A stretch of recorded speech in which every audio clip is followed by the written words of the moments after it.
नमस्कार मित्रांनो, आपलं स्वागत आहे सॅनिटरी इन्स्पेक्टर चॅनेलवर। आज आपण जाणून घेणार आहोत एक महत्त्वाचा आरोग्य विषय, ऱ्युमॅटिक हृदयरोग म्हणजेच रुमॅटिक हार्ट डिसीज (RHD). हा आजार बहुतेक वेळा ह्यूमॅटिक फीवर नंतर होतो। ह्यूमॅटिक फीवर म्हणजे असा ताप जो घशातील स्ट्रेप्टोकोकस बॅक्टेरियामुळे होतो। जर हे इन्फेक्शन वेळेत उपचार न झाल्यास शरीराची संरक्षण प्रणाली चुकून हृदयाच्या झडपांवर आघात करू लागते। यामुळे हृदयाच्या झडपा घट्ट होतात, कधीकधी त्या लिकेज होतात आणि रक्तप्रवाह नीट होत नाही। यालाच आपण रुमॅटिक हार्ट डिसीज म्हणतो। या आजाराची काही मुख्य लक्षणे अशी आहेत: श्वास घेण्यास त्रास, थकवा आणि कमजोरी, छातीत दुखणे, पाय किंवा चेहऱ्यावर सूज आणि हृदयाचे ठोके वेगाने येणे।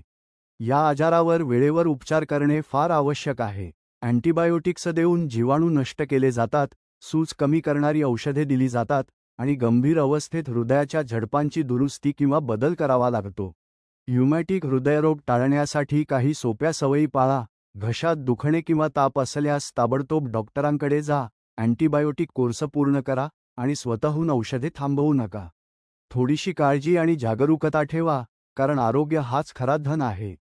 व्हिडिओ आवडला असेल तर लाईक करा, शेअर करा आणि सॅनिटरी इन्स्पेक्टर चॅनेलला सबस्क्राईब करा। धन्यवाद मित्रांनो।